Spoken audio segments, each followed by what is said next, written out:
Welcome back to your channel Tripitaka.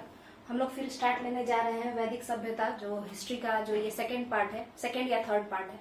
ये किस exam के लिए है आप लोग को पता होगा, और बीपीएससी पीआरटी टीचर एग्जाम के लिए है। ये मेनली फोकस्ड ये उसी पे करेगा। इसके अलावा आप ये वाला जो मेरा प्लेलिस्ट है, हम इसके साथ साथ प्लेलिस्ट भी बनाते जा रहे हैं। तो इसके अलावा जो है ये जो प्लेलिस्ट होगा जीके जीएस का, ये आप लोगों को दरोगा वगैरह में भी काम देगा, यहाँ तक कि बीपीएससी पीटी में भी ये काम आएगा। तो हम लोग शुरू करते हैं। बाकी जो वीडियोस हैं उसको देखने के लिए हम लिंक डाल देंगे, या फिर मतलब वीडियो के लास्ट में वो मिल जाएगा आप लोगों को। चलिए स्टार्ट करते हैं। वैदिक सभ्यता। अच्छा, आप लोग पूछेंगे कि सिंधु सभ्यता जो है, इंडस वैली सिविलाइजेशन, वो तो पहले था, आप उसको पहले क्यों नहीं कराएं? कारण ये है बाबू, क्योंकि हम लोग जो प्राचीन इतिहास के स्रोत जो देख रहे थे, सोर्सेज ऑफ एंशिएंट हिस्ट्री, उसमें वेद के बारे में बहुत ज्यादा चर्चा किया। तो मेरे ख्याल से हम सोचे कि पहले हम वैदिक सिविलाइजेशन को ही कंप्लीट करा देते हैं, उसमें हम वेद को भी ले आएंगे, ठीक है। और उसके बाद जब हम आगे जब जाएंगे तो फिर हम इंडस वैली सिविलाइजेशन करवाएंगे। तो शुरू करते हैं। देखिए, आज का टॉपिक है वैदिक सभ्यता, ठीक है, यानी वैदिक सिविलाइजेशन। ये क्या है, ये किस नाम पे पड़ा है, इसको समझते हैं। देखिए, वैदिक सभ्यता को का निर्माण जिन्होंने किया, या जिनसे ये बना, ये वैदिक सभ्यता जो बना, ये आर्य थे। कौन थे? आर्य। आर्य का मतलब क्या होता है? श्रेष्ठ होता है, ठीक है। आर्य शब्द लैंग्वेज से भी रिलेट करता है, किसी भाषा से, और साथ के साथ इसका मेन मतलब क्या होता है? आर्य मतलब क्या होता है? श्रेष्ठ, ठीक है। आगे समझते हैं। आर्य कहाँ से आए थे? मध्य एशिया से आए थे, ठीक है। अब मध्य एशिया कौन कौन सा है तो सुनिए। मध्य एशिया के लिए एक ट्रिक है, ध्यान से सुनिएगा। काकी तातु पूर्व। देखिए, का से कजाकिस्तान, की से किर्गिस्तान, ता से ताजिकिस्तान, तू से तुर्कमेनिस्तान, ठीक है, और पूर्व से उज्बेकिस्तान, ठीक है। तो काकी तातु उर्व, Kazakhstan, Kyrgyzstan, Tajikistan, Turkmenistan, Uzbekistan, ठीक है। ये 5 कंट्री को हम लोग मध्य एशिया, सेंट्रल एशिया कहते हैं, ठीक है। तो ये लोग इसी इलाके से आए थे बाबू, मध्य एशिया से आए थे आर्य, ठीक है। अब देखते हैं आर्य जो है वो कहाँ से हैं, तो मध्य एशिया से हैं। किसने कहा आपसे? मैक्स मुलर ने कहा। मैक्स मुलर एक हिस्टोरियन थे, जिन्होंने बताया कि वैदिक सभ्यता के जो निवासी थे, जो आर्य थे, जिन्होंने वैदिक सभ्यता का निर्माण किया, वो लोग मध्य एशिया से आए थे। और आए कहाँ थे, अगर आपसे कोई पूछे तो आप कहेंगे कि अफगानिस्तान वाले रीजन में आए थे। और उसके बाद अफगानिस्तान से होते हुए, अफगानिस्तान से आपको खैबर पास मिलेगा, ठीक है। खैबर पास एक है, खैबर पख्तूनख्वा, पेशावर निकलेगा ये। तो वहां से फिर पंजाब रीजन में आ गए, पाकिस्तान पंजाब, फिर इंडिया वाले पंजाब में। तो ये कुल मिला जुला करके हिसाब किताब था। देखिए, अफगानिस्तान की अगर हम बात करें कि आखिर आर्य अफगानिस्तान ही क्यों आए, अगर आप लोग पूछेंगे तो देखिए, अफगानिस्तान जो है, मान के चलिए ये अफगानिस्तान है, ठीक है। और यहाँ पे आपका क्या पड़ जाता है? अफगानिस्तान के बाद यहीं से आपका स्टार्ट हो जाता है, यहाँ तो इंडिया है, और थोड़ा नीचे से आप क्या देखेंगे? पाकिस्तान स्टार्ट हो जाता है, ठीक है। इंडिया का जो कश्मीर है, जो पाक ऑक्युपाइड कश्मीर अब चला हो गया है, तो वो जो है वो अफगानिस्तान से बाउंड्री शेयर करता है ना, ठीक है। और पाकिस्तान, अफगानिस्तान दोनों जो है वो लोग भी आपस में बाउंड्री शेयर करता है, ठीक है। आगे समझते हैं। तो ये अफगानिस्तान है। अब यहाँ पे क्या है? अफगानिस्तान का जो बाउंड्री है, अफगानिस्तान और किन किन मध्य एशिया देशों से बाउंड्री शेयर करता है, इसको देखते हैं।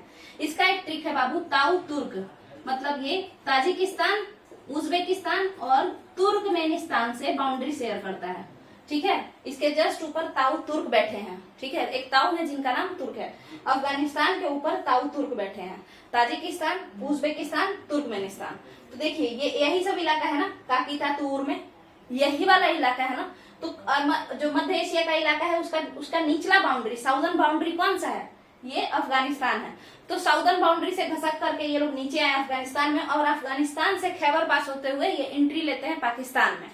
और पाकिस्तान से फिर पंजाब, पाकिस्तान वाला जो रीजन है वहां पे रहते हैं, इंडिया के पंजाब वाला जो रीजन है वहां पे रहते हैं। स्टार्टिंग यहीं से आर्य करते हैं। अब आगे समझते हैं। ऋग्वैदिक पीरियड में आप लोग देखेंगे कि उधर से फिर घसकते घसकते ये गंगा घाटी के रीजन में आ जाते हैं। आगे समझते हैं। ऐसा किसने कहा कि आर्य मध्य एशिया के थे? मैक्स मुलर ने कहा। देखिए, अब बात करते हैं हैबिटेट का, बता दिए कि अफगानिस्तान और पंजाब। अब बात करेंगे कल्चर के बारे में। संस्कृति कैसी थी आर्यों की, बताइए। देखिए, संस्कृति क्या होता है? रहना सहना, खान पान, चलने का ढंग, बोलने का ढंग, है ना, ये सब मतलब एडवांस तरीका से आप रहते हैं या फिर आप थोड़े से बैकवर्ड तरीका से रहते हैं, इसी बेसिस पे जो है संस्कृति होती है। जैसे देखिए, अगर बैकवर्ड है मतलब टेक्नोलॉजी का यूज उतना नहीं है, मैन पावर का ज्यादा यूज है, लेबर का ज्यादा यूज पड़ता है ना, काम खुद से ज्यादा करना पड़ता है ना, तो वो सब जो चीजें होती है ना, वैसी संस्कृति ग्रामीण संस्कृति कहलाएगी। ठीक है, जहाँ पे काम इंसान ज्यादा करता हो, मशीन ज्यादा यूज नहीं होता हो, इंसान का काम ज्यादा होता हो, तो वैसी संस्कृति ग्रामीण संस्कृति कहलाती है। जैसे एग्रीकल्चर बेस्ड जो होगा वो ग्रामीण संस्कृति होगा। देखिए, अब आप लोग कहेंगे कि मैम इंडस वैली सिविलाइजेशन भी क्या था, तब तो ग्रामीण संस्कृति था। क्यों? क्योंकि वहां पे भी तो एग्रीकल्चर था। बाबू, एग्रीकल्चर वहां पे भी था, बट वो मेनली कैसा सोसाइटी था, मर्चेंट बेस्ड सोसाइटी था, यानी वहां पे व्यापार ज्यादा था, एग्रीकल्चर कम होता था। एग्रीकल्चर गांव के लोग करते थे, जबकि बड़ा बड़ा जो शहर था जैसे मोहनजोदारो और हड़प्पा, ये सब जो भी है, यहाँ पे क्या होता था, व्यापार होता था। ठीक है, अब आगे समझते हैं। सभ्यता ग्रामीण थी, भाषा कैसी थी, संस्कृत। ये लोग संस्कृत बोलते थे। आज का संस्कृत और वैदिक काल का संस्कृत में अंतर है। वैदिक संस्कृत आज के संस्कृत से कॉम्प्लिकेटेड होता था।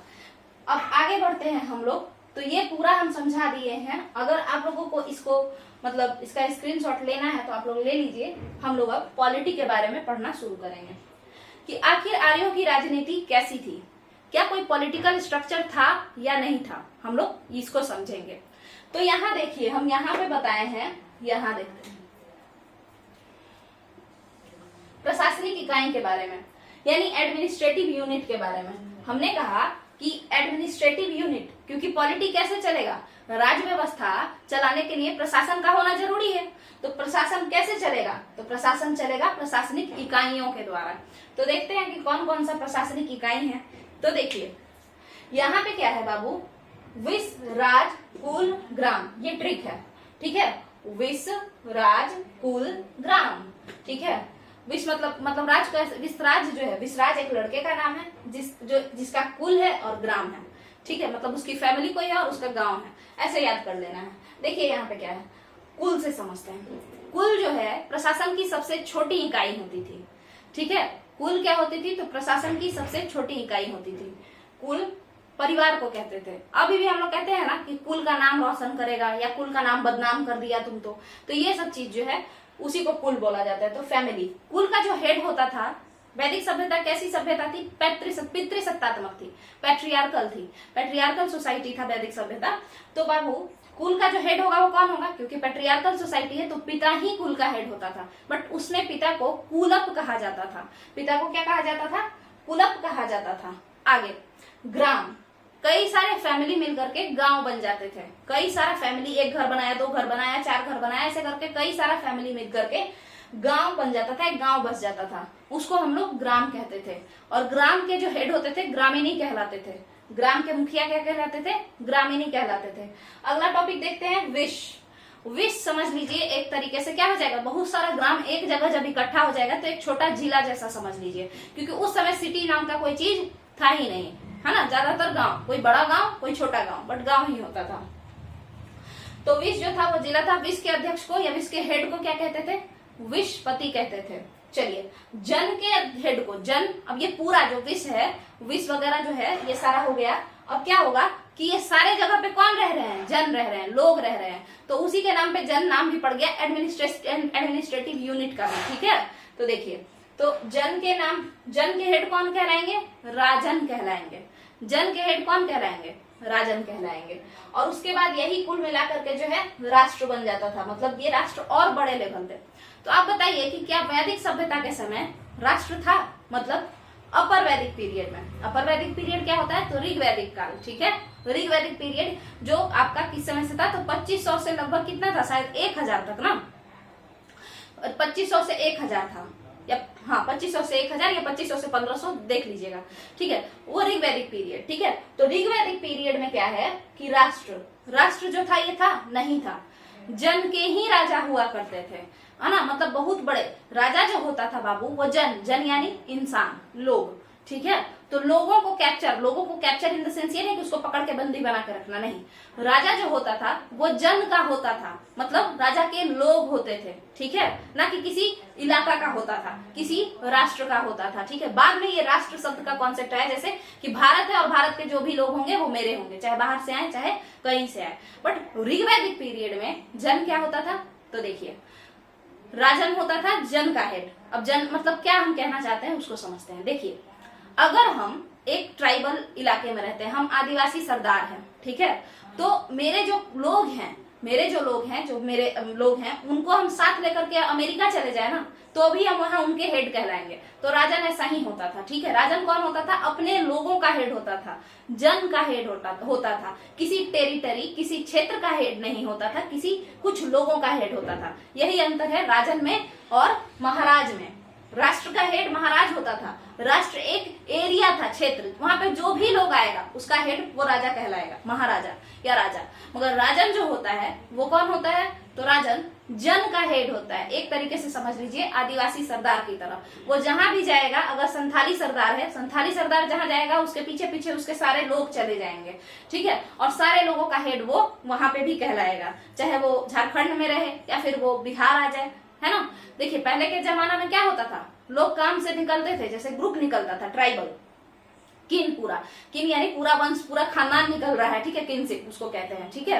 गांव में देखिएगा हर कोई जो है मतलब होता है ना कि वो बाबा के भाई, फिर वो चाचा के भाई, फिर उस तरीके से पूरा गांव से ही रिश्ता रहता है, एक तरीके से अगर देखिए तो उसी तरीके से कुल यानी क्लैन, समझते हैं। तो जन जो होता था, बता दिए कि राजन किसका हेड होता था, किसी क्षेत्र का हेड नहीं होता था, अपने लोगों का हेड होता था। हो सकता है 2000 लोगों का हेड हो, है ना, हो सकता है लाखों लोगों का कबीला हो और उसका वो इकलौता हेड हो, सरदार हो, ठीक है, तो उसी को जन कहते हैं।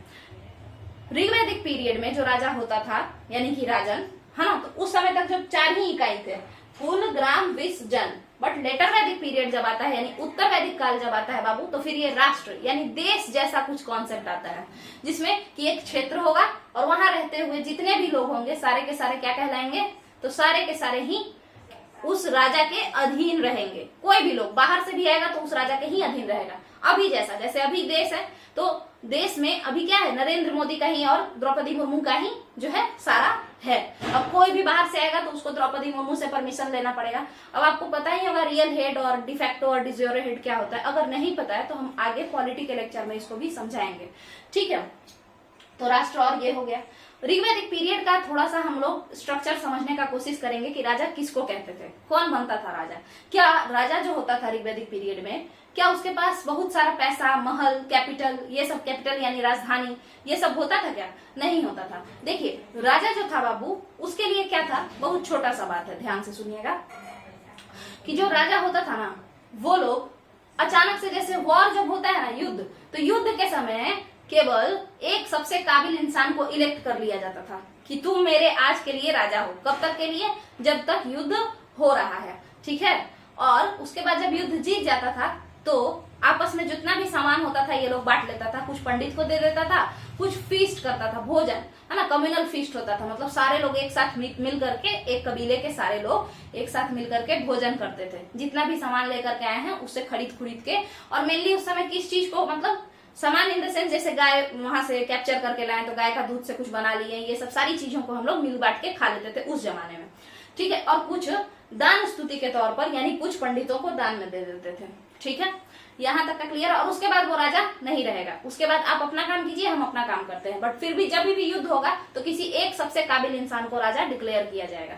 जरूरी नहीं है कि वो राजा सेम ही हो सकता है उसके बाद कोई और पावरफुल आ जाएगा तो उसको लोग इलेक्ट करके ले जाएंगे और कहेंगे तुम लीड करना और हम लोग पीछे पीछे लड़ेंगे, ठीक है। अब समझते हैं। देखिए बाबू, तो क्या हम इनको कह सकते हैं कि ये वॉरियर चीफ थे, यानी केवल वॉर के समय जो है मुखिया बनते थे, है ना, युद्ध के मुखिया थे। तो वैदिक काल के राजा जो थे, ऋग वैदिक काल के, पूरे के पूरे वैदिक काल में नहीं बाबू, ऋग वैदिक काल के जो राजा थे वो लोग वॉरियर चीफ ही थे, एक तरीके से सरदार के कबीला वाले। हाँ, जब झगड़ा होगा तो हम लोग रूलर बन जाएंगे, कोई एक रूलर बन जाएगा जो कि सबसे काबिल होगा। तो अब आपको समझ में यहाँ पे आ गया है, आगे समझते हैं। ऋग्वैदिक काल का जो ये समय है, सोसाइटी के बारे में ऋग्वैदिक काल में हम लोग समझते हैं। देखिए चतुस्वर्ण समाज था। अभी हम लोग लेटर वैदिक पीरियड को समझ रहे हैं, फिर हम लोग अपर वैदिक पीरियड है, यानी कि जो ऋग्वैदिक काल है उसको समझ रहे हैं। तो ऋग्वैदिक काल में चातुर्वर्ण समाज की कल्पना की गई। ठीक है, चतुर्वर्ण समाज या चातुर्वर्ण समाज मतलब 4 वर्ण वाला जो कॉन्सेप्ट था वही, जिसमें क्या कहा गया, तो ब्राह्मण, क्षत्रिय, वैश्य और शूद्र, है ना। अब यहाँ पे क्या है, ये जो था ऋग्वैदिक पीरियड में ये वाला जो कॉन्सेप्ट था, वर्ण जो था वो व्यवसाय के आधार पर निर्धारित होता था, जन्म के आधार पर निर्धारित नहीं होता था, है ना। मतलब जो वर्ण था वो क्लासिफाई किस पे होता था, बेस्ड ऑन क्या, ऑक्यूपेशन, ना कि बेस्ड ऑन बर्थ। ठीक है, तो ये 4 वर्ण थे।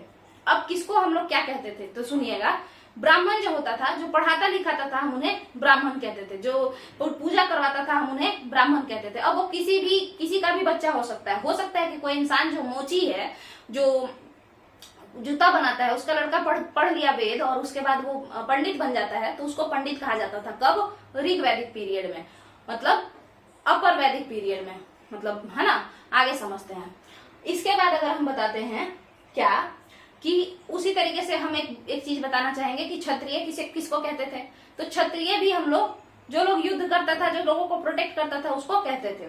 इसके बाद एक बचता है आपका वैश्य। इसमें बड़ा कंफ्यूजन है कि वैश्य किसको कहेंगे। तो कई लोग ऐसा कहते हैं कि केवल व्यापारी को ही वैश्य कहा जाता है, ये गलत है।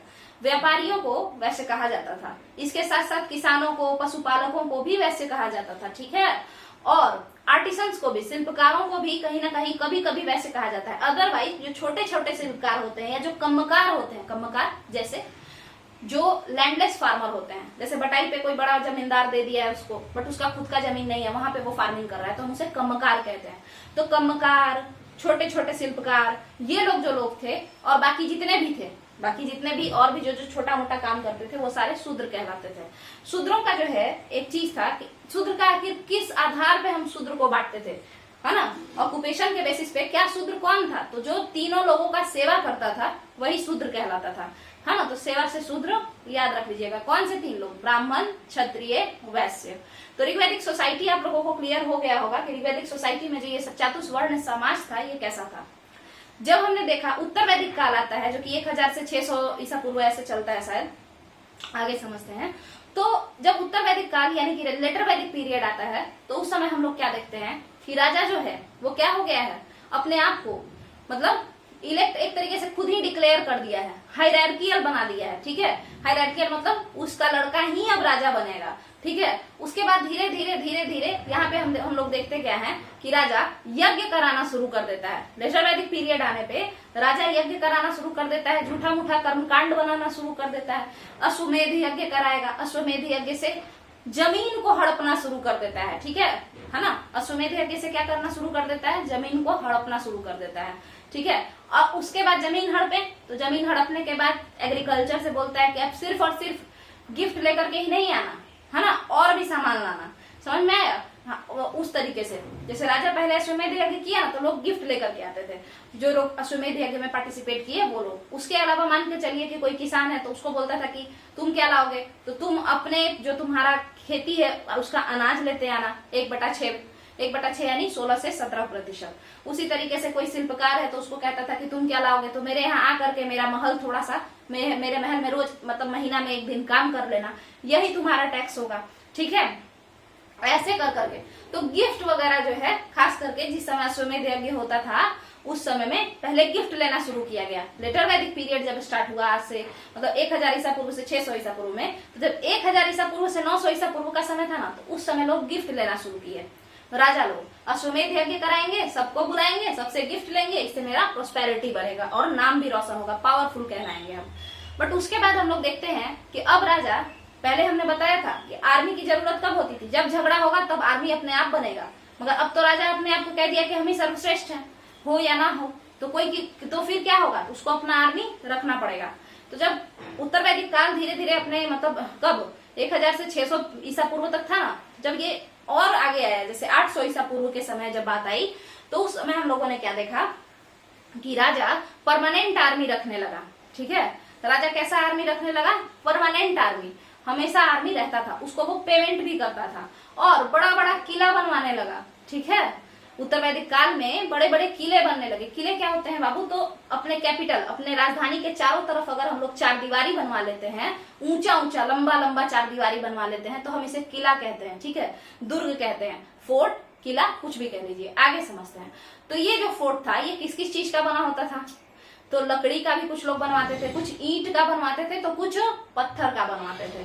ठीक है, कुछ लकड़ी का, कुछ ईंट का, कुछ पत्थर का बनवाते थे। आगे समझते हैं। इसके बाद क्या किया कि ये जो राजा लोग थे, कौन से समय के, उत्तर वैदिक काल के। अब ये लोग को इतना खर्चा था, आर्मी को पैसा देना पड़ता था, है ना, आर्मी को पैसा देना पड़ता था। इसके साथ क्या किया, आर्मी को तो पैसा दिया जो दिया, उसके अलावा बड़ा बड़ा दुर्ग बनाना शुरू कर दिया, है ना।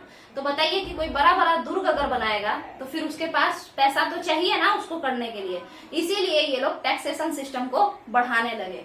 उसके बाद पहले तो सिर्फ गिफ्ट लेते थे ना, उसके बाद उत्तर वैदिक पीरियड में ही सबको कहने लगे कि टैक्स दो, हमको कर आना शुरू हो गया। ठीक है, आप देखिएगा यहाँ पे हम बताए हैं, यहाँ देखिए बलि। बलि, पहले जो बलि होता था, बलि मतलब होता है कर, है ना, बलि चढ़ाना एक तरीके से, तो वो मतलब होता है दान दे देना, एक तरीके से अर्पण कर देना, तो वही, तो इसको बलि कहा जाता था वैदिक काल में, टैक्स को। तो बलि तो पहले छोटा मोटा चीज था, बस गिफ्ट के तौर पर दिया जाता था ना। बाद में क्या हुआ कि फिक्स कर दिया गया, देना ही पड़ेगा अपना 1/6 दो, किसान हो तो, अगर मजदूर हो तो आके मेरे यहाँ एक दिन महीना में मजदूरी करो, वो तुम्हारा टैक्स कहलाएगा, है ना, या तो खुद काम करके दो या फिर पैसा के फॉर्म में दो, अनाज के फॉर्म में दो। बताइए अगर कोई हंटर गैदरर है, आखेटक है या संग्राहक है, शिकारी, ये सब, वो लोग क्या देगा, फॉरेस्ट प्रोड्यूस देगा, जंगल का जो भी उत्पाद होगा ला करके राजा को दे देगा कि ये लीजिए, आप इसका यूज कीजिए। जैसा कि आप लोग पढ़े होंगे अश्वमेध यज्ञ में राजा क्या करता था, सिंहासन पे बैठता था। सिंहासन किसका बना होता था, बाघ की खाल का बना होता था। तो बाघ की खाल कौन लाके देता होगा, बाघ की खाल लाके देते होंगे वही हंटर गैदरर्स, वही जो शिकारी थे, जो संग्राहक थे, जो फॉरेस्ट में रहा करते थे। इसके बाद हम लोग देखते हैं, इसी क्रम में आगे हम लोग क्या देखते हैं कि जो समाज था, राजा हम बता दिए कि उत्तर वैदिक काल के राजा और ऋग वैदिक काल के राजा कितने अलग थे। अभी लोगों के पास कैपिटल था, पैसा था, मतलब राजधानी था, पैसा था, महल था, सब चीज था, बट उन लोगों के पास कुछ नहीं था। वो वॉरियर चीफ थे, सरदार थे, सब लोग मिलजुल के रहते थे। ठीक है, अब यहां तक का तो खत्म है। अब बात करते हैं पॉलिटी पे ही, हम लोग थोड़ा और आगे बढ़ते हैं। देखिए पॉलिटी को, ये तो हो गया, ये बता दिए हम, कुल, ग्राम, विश्व, जन, राष्ट्र, सब बता दिए हैं। अब आगे समझते हैं पॉलिटी में। देखिए उत्तर वैदिक काल जो पीरियड था, वैदिक पीरियड ही ले लीजिए पूरा का पूरा, तो उस समय में मध्य हिस्सा जो था ना भारत का, वहां पे जो राजा होता था ना, तो उसको राजा ही कहा जाता था। भारत के मध्य भाग में अगर कोई राजा बनता था तो उसको राजा ही कहा जाता था, मगर वही भारत के दक्षिणी भाग में जब राजा बना कोई, तो उसका नाम राजा नहीं होता था, भोज नाम रहता था। जैसे हम कहते हैं ना, जैसे एग्जाम्पल लीजिए, एक राजा है, उसका नाम है राम, ठीक है, तो राजा राम, और वही अगर राम इधर दक्षिण में जन्म लिए होते तो उनको कहा जाता भोज राम। ठीक है, उसी तरीके से अगर पूर्व में जन्म लिए होते वो राजा जो राम है, और वो राजा बनते तो उनको कहा जाता सम्राट राम। उत्तर में जन्म लिए होते तो बाबू विराट राम। ठीक है, और अगर वो पश्चिम में गुजरात साइड जन्म लिए होते तो स्वराष्ट्र राम। ठीक है, तो राजा का भी नाम अलग अलग जो जगहों पे अलग अलग भाषा में अलग अलग था। आगे समझते हैं पॉलिटी में। अब प्रशासन के बारे में हम अच्छे से समझाने का कोशिश किए। राजा कैसे अलग होता था ऋग वैदिक पीरियड का, राजा कैसे अलग होता था उत्तर वैदिक पीरियड का। ठीक है, अब हम लोग बताएंगे केवल राजा के आने से राज्य नहीं चल सकता है, उसको अधिकारी रखना पड़ेगा, क्योंकि अब वो महल बना लिया है, अब वो टैक्स ले रहा है, तो लोग तो चाहेंगे ना टैक्स कलेक्ट करने के लिए भी इंसान होना चाहिए, अधिकारी होना चाहिए। उसके अलावा प्रोटेक्शन देने के लिए भी, क्योंकि सब कोई आपको पैसा दे रहा है तो आप प्रोटेक्ट तो कीजिएगा ना, तो उसके लिए भी अधिकारी होने चाहिए, आर्मी होना चाहिए। तो परमानेंट आर्मी तो रख ही लिया, अब टैक्स कलेक्शन के लिए रेवेन्यू ऑफिसर उसको रखना पड़ता था। दुर्ग के रखवाली के लिए भी, क्योंकि अब आप कोष इकट्ठा कर रहे हैं, पैसा इकट्ठा कर रहे हैं, जिसके पास जितना पैसा उसको उतना ही ज्यादा जो है पासवर्ड, बैंक, ये सब का जरूरत पड़ेगा, है ना, प्रोटेक्शन का जरूरत पड़ेगा। तो अब राजा के पास बहुत ज्यादा पैसा हो गया, तो अब उसको क्या रखना पड़ेगा, अब उसको ऑफिशियल्स यानी अधिकारी रखना पड़ेगा। ठीक है, ऑफिसर्स को रखना पड़ेगा। अलग अलग ऑफिसर्स देखने को मिलेंगे आपके पॉलिटी में, ऋग वैदिक काल के, सॉरी वैदिक पीरियड के, लेटर वैदिक में। ऋग वैदिक पीरियड में तो ये सब तमाशा था ही नहीं, लेटर वैदिक पीरियड में आगे चल के हम लोगों को बहुत सारा अधिकारी भी दिखेगा राजा के महल में। शुरू करते हैं। कुछ ऑफिशियल जो सबसे इंपॉर्टेंट थे आप लोग को याद रखना है। पुरोहित, पुरोहित ऋग्वैदिक पीरियड में भी इंपॉर्टेंट था। हमने बताया था कि दान स्तुति के तौर पर, देखिए यहाँ दान स्तुति, दान स्तुति के तौर पर, दान स्तुति मतलब दान करते वक्त एक स्तुति, स्तुति मतलब कुछ मंत्र बोलेंगे, आप कुछ हिस्सा पुरोहित को दे दीजिएगा, ठीक है। तो ये ब्राह्मणों ने खुद से ही बनाया था, तो उन लोग वो लोग शेयर लेते थे। यानी ऋग्वैदिक पीरियड में भी पुरोहित जो होते थे उनका थोड़ा इज्जत था।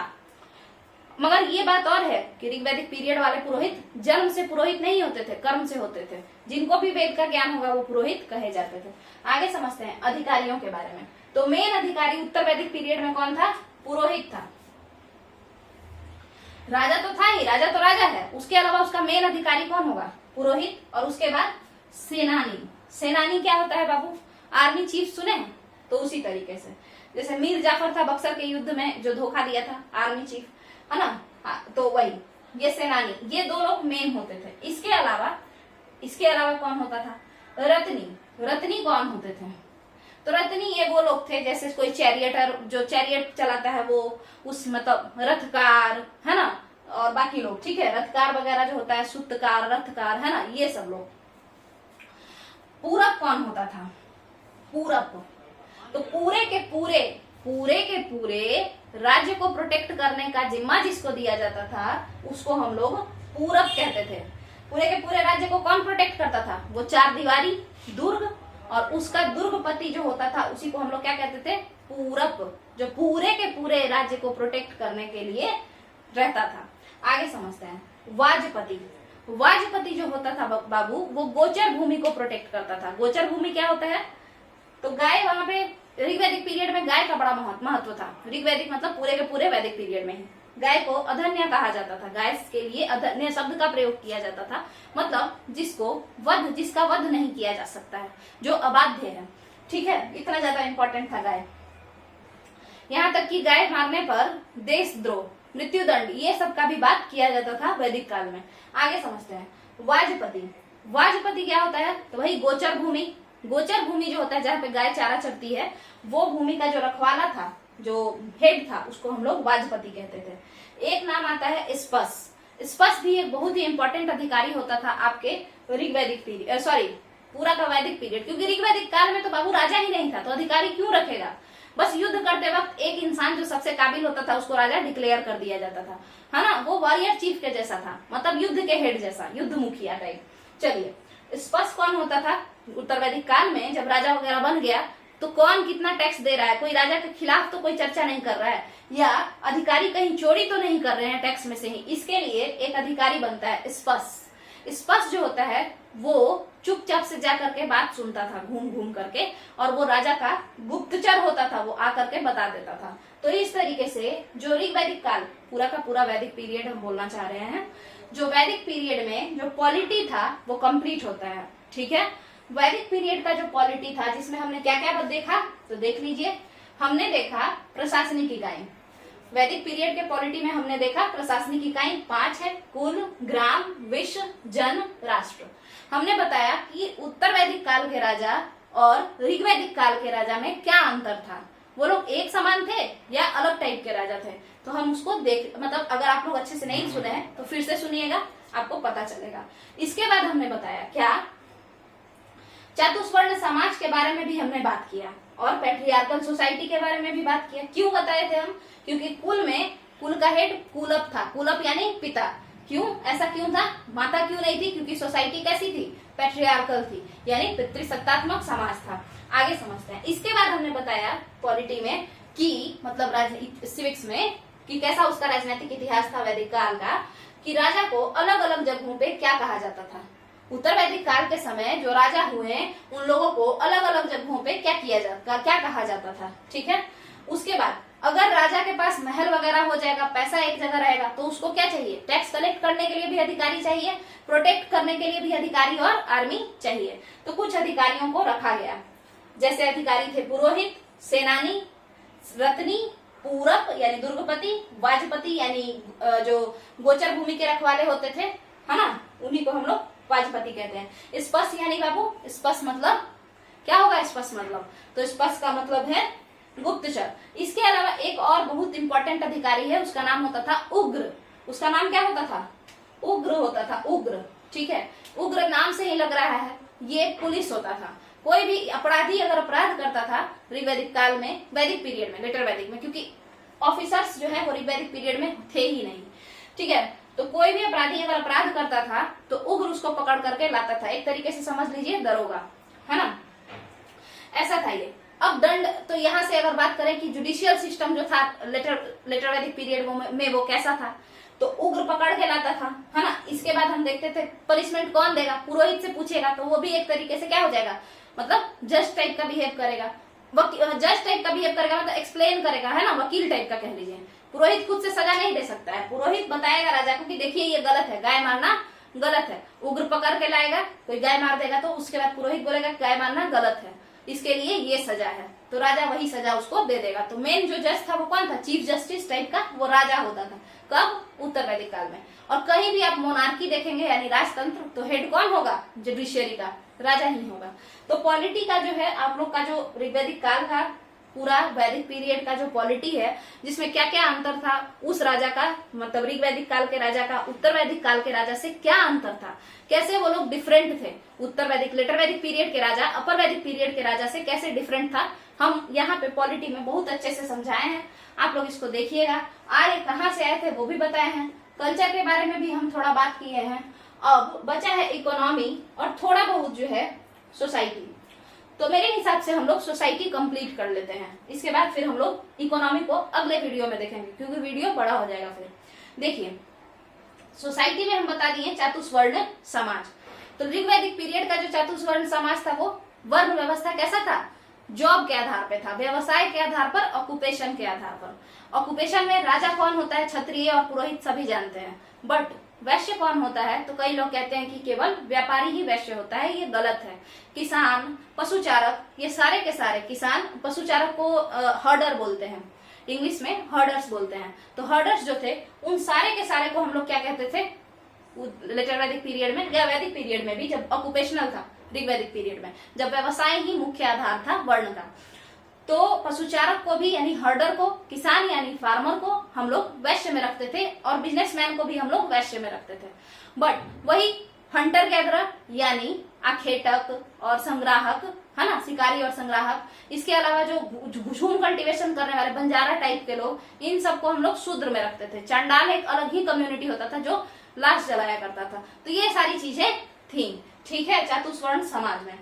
अब ये चतुस्वर्ण समाज आगे चल के क्या होता है? हायरार्कियल हो जाता है, बेस्ड ऑन बर्थ हो जाता है। मतलब राजा का बेटा, अगर हम एक बार वॉरियर चीफ बन गए तो हम, अब मेरा बेटा अगर गलती से कमजोर हुआ, उतना प्रोटेक्ट नहीं कर सकता है, तो भी हम क्या करेंगे?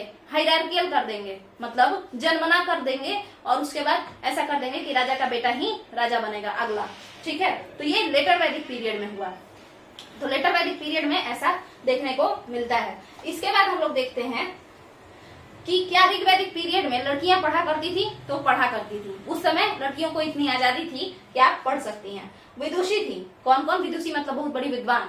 लोपामुद्रा, अपाला, अभी एक IAS भी है अपाला मिश्रा करके, ठीक है। तो लोपामुद्रा, अपाला, सिकता, ऐसे करके कई सारे नाम थे, ये लोग बहुत बड़े। और गार्गी एक ऋग्वैदिक पीरियड की मिथिला में रहती थी, मतलब वैदिक साम्राज्य में, विदेह साम्राज्य में। वैदेही कहा जाता है सीता जी को, उन्हीं का साम्राज्य, ठीक है। तो विदेह साम्राज्य में एक गार्गी रहा करती थी। याज्ञवल्क्य को वो चुनौती दी थी। याज्ञवल्क्य कौन है? जबालो उपनिषद में जो बताए हैं कि 4 आश्रम होता है वही, ठीक है। तो ये है, तो लोपा, अपाला और एक गार्गी भी थी, वो भी काफी फेमस थी। ऋग्वैदिक पीरियड में लड़कियों को पढ़ने का अनुमति था। वही अगर आप लेटर वैदिक पीरियड में देखेंगे, ऋग्वैदिक पीरियड में विदुषी थी यानी विद्वान थी, अच्छे से कंपोज करती थी, कई सारे हिम्स कंपोज किए हैं ये लोग वेद का, ऋग्वेद में, मतलब कई सारे सूक्त को लिखी हैं ये लोग, ठीक है, मंत्रों को। मगर जब हम लोग लेटर वैदिक पीरियड यानी उत्तर वैदिक काल में जाते हैं तो हम लोग क्या देखते हैं कि लड़कियों को वेद पढ़ना तो छोड़ो, वेद सुनने का भी अनुमति नहीं था। शूद्रों और लड़कियों को वेद पढ़ना तो छोड़ो, वेद सुनने का भी अनुमति नहीं था। इससे पता चलता है कि उत्तर वैदिक पीरियड में जो विमेन है उनका कितना ज्यादा डिटेरिएशन हुआ है, मतलब उनका पतन हुआ है, समाज में उनकी स्थिति का पतन हुआ है। इसके बाद आगे समझते हैं। कंपेयर हम करते जा रहे हैं उत्तर वैदिक और ऋग्वैदिक को। आगे समझिए, पेट्रियार्कल सोसाइटी जो है तो पितृसत्तात्मक ही था, चाहे वो ऋग्वैदिक पीरियड हो या फिर लेटर वैदिक पीरियड हो। इसके बाद हम लोग एक देखते हैं कि सभा एवं समिति, आखिर ये क्या है। आप अथर्ववेद में देखते होंगे, उसमें कहा है कि सभा एवं समिति को प्रजापति राजा, ठीक है, प्रजापति की 2 पुत्रियां कहा गया है। ठीक है, समझिए आगे। तो सभा एवं समिति जो है, सभा कौन होता था, संभ्रांत लोगों का समाज, एक मीटिंग, एक कमिटी जिसमें संभ्रांत लोग आएंगे। संभ्रांत लोग कैसे होते हैं, जैसे कई लोग बोलते हैं ना, सभा में बैठने का सहूर नहीं है तुमको, सभा में बैठना नहीं आता है तुमको, ये सब चीज, ठीक है, ये गांव में लोग ज्यादा बोलते हैं। तो सभा जो है वो अच्छे लोगों का समाज, पढ़े लिखे लोगों का, काबिल लोगों का समाज, ठीक है। समिति में साधारण लोग भी आते थे, समिति में सारे लोग, साधारण लोग भी उसमें इंक्लूड होते थे, ठीक है। तो समिति का जो अध्यक्ष होगा वो कौन कहलाएगा, ईशान कहलाएगा। समिति का अध्यक्ष क्या कहलाता है, ईशान कहलाता है। आगे समझिए, ये अथर्ववेद है, आगे समझिए। अब बात ऐसी है कि क्या, ये तो ऋग्वैदिक पीरियड में है कि सभा एवं समिति, है ना, मगर बात ऐसी है कि क्या अथर्ववेद जो है, क्या लेटर वैदिक पीरियड में, उत्तर वैदिक काल में भी सभा एवं समिति में स्त्रियों को आना अलाउड था? तो नहीं था, मना कर दिया गया था। शूद्रों को और स्त्रियों को मना कर दिया गया था। आगे समझते हैं, बाल विवाह के बारे में देखते हैं। देखिए, ऋग्वैदिक काल में बाल विवाह जायज नहीं था, ऋग्वैदिक काल में बाल विवाह जायज नहीं था। और वही अगर हम लोग लेटर वैदिक काल में चले जाएंगे तो फिर देखते हैं कि प्यूबर्टी के बाद ही शादी होना शुरू हो जाता है, हालांकि उसके बाद बाल विवाह भी आ जाता है। वैसे वैदिक पीरियड में ज्यादातर बाल विवाह नहीं होता था, खासकर ऋग्वैदिक काल में। इसके बाद ऋग्वैदिक काल के समय लड़कियों को अलाउ था कि वो चाहे तो शादी करें, चाहे तो ना करें। और ऐसी लड़कियां जो शादी नहीं करती थी, है ना, उनको अमाजु कहते थे, या ज्यादा दिन तक शादी नहीं करती थी तो उनको अमाजु कहते थे। क्या पर्दा प्रथा था वैदिक सभ्यता में? पर्दा प्रथा था ऋग्वैदिक काल में, शुरुआत में नहीं था। पर्दा प्रथा भी ऋग्वैदिक काल में नहीं था बाबू, उत्तर वैदिक काल में ये सारे चीज आया है। जैसे ही लड़कियों को किताबों से दूर किया गया, वैसे ही उनके ऊपर बहुत सारे जो है दायित्वों को थोपा गया, है ना, और आडंबरों को थोपा गया। देखिए, पर्दा प्रथा को स्टार्ट कर दिया गया कब? उत्तर वैदिक काल में। इसी तरीके से एक और बहुत इंपॉर्टेंट चीज है कि विधवा विवाह। विधवा विवाह क्या ऋग्वैदिक काल में अलाउड था? तो विडो रिमैरेज होता था। लड़कियों को ये अलाउ था कि अगर कोई विधवा हो जाती है तो वो अपने देवर से, यानी अपने हस्बैंड के छोटे भाई से शादी कर सकती है। और ये जो होता है, इसको देवर से शादी होने का जो विधि होता है उसको क्या कहते हैं? नियोग कहते हैं। नियोग कहते हैं। इसको इंग्लिश में लेविरेट कहते हैं। वैसे आप लोग इंग्लिश में भी इसको NIYOGA लिख सकते हैं, बट ये टर्म जो है, ये लेविरेट टर्म कहाँ से आया है? लैटिन के लेविर शब्द से आया है। लेविर क्या होता है? लैटिन में भाई को लेविर कहा जाता है। तो ठीक है, तो लेविरेट मतलब ऐसा मैरिज जो अपने हस्बैंड के भाई से कोई करता है, डिसीज्ड हस्बैंड के भाई से, अगर हस्बैंड मर जाता है तो उसी को नियोग कहते हैं। तो ऋग्वैदिक काल में ये अलाउड था। वही जब हम लोग लेटर वैदिक पीरियड में जाते हैं तो हम क्या देखते हैं कि जैसे ही कोई स्त्री विधवा होती है उसके साथ सती प्रथा करवा दिया जाता है, उसको कोई भी चांस नहीं दिया जाता है। तो जैसे जैसे लड़कियों को पढ़ाई से या एजुकेशन से दूर किया गया, वैसे वैसे उनके ऊपर कई सारे चीजों को थोपा जाने लगा और उनके साथ बहुत सारा सामाजिक प्रताड़ना या सोशल एक्सप्लॉयटेशन होना शुरू हो गया। तो हम लोगों ने ऋग्वैदिक समाज और उत्तर वैदिक समाज को भी कंपेयर करके देखा। ये जो टर्म्स है बाबू, ये नियोग, अमाजु, बाल विवाह था या नहीं था, पर्दा प्रथा, सभा एवं समिति, ये सब काफी इंपॉर्टेंट है, आप लोगों को ध्यान में रहना चाहिए। इसके अलावा अब बचता है इकोनॉमी। आखिर अर्थव्यवस्था कैसी थी? तो अर्थव्यवस्था की बात अगर हम करें तो अर्थव्यवस्था मुख्यतः युद्ध पे आधारित थी और एक और चीज पे, किस पे? कृषि पे। मुख्यतः कृषि पे आधारित थी। अब कृषि के लिए और गाय के लिए ही युद्ध होता था। इतना ज्यादा गाय के लिए युद्ध होता था कि युद्ध को युद्ध ना कह करके गविष्टि कहा जाता था। ठीक है, युद्ध को युद्ध ना कह करके गविष्टि कहा जाता था। हमने टैक्सेशन सिस्टम अच्छे से समझा दिया है कि किस तरीके से बलि टैक्सेशन सिस्टम था लेटर वैदिक पीरियड में, यानी उत्तर वैदिक काल में और ऋग्वैदिक काल में, दोनों समझाए हैं हम। तो युद्ध में गविष्टि, ये दो तरीके से अर्थव्यवस्था दो चीजों पे आधारित थी, कृषि पे और गाय चुराने पे। ठीक है, मान के चलिए मेरे पास बहुत सारा गाय हो गया तो फिर फूड प्रोड्यूस बढ़ गया मेरा, और सबसे ज्यादा एग्रीकल्चरल प्रोड्यूस से भी अर्थव्यवस्था बहुत ज्यादा काम करती थी। दो ही वहां पे व्यवसाय जो था वो सबसे ज्यादा इंपॉर्टेंट था। तो ये आपका यहाँ पे हो गया। इसके अलावा एक और चीज है, युद्ध यहाँ पे देखिएगा, एक दशराज्य युद्ध का वर्णन है। ये 7वें मंडल में है, ऋग्वेद के 7वें मंडल में है, जिसमें कि 10 राजा मिल करके एक राजा सुदास से हार जाते हैं। तो यही है दशराज्य युद्ध, यानी बैटल ऑफ 10 किंग। ये 7th मंडल ऑफ ऋग्वेदा में है।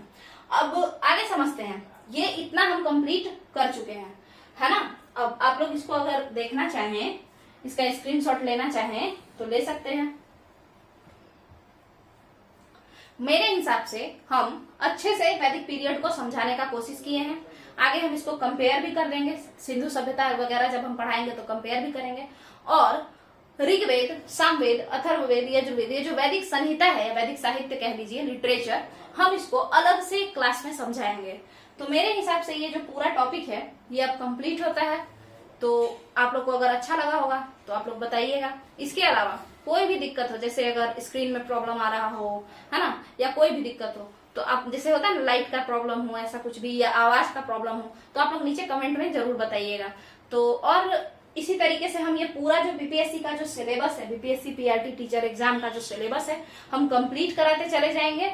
और ये केवल और केवल बीपीएससी पीआरटी टीचर के लिए नहीं है, ये आपको बीपीएससी पीटी में भी काम देगा, बिहार दरोगा में भी काम देगा, एसएससी में भी काम देगा, उसके साथ साथ रेलवे में भी काम देगा, और अदर स्टेट पीसीएस के पीटी में भी काम देगा।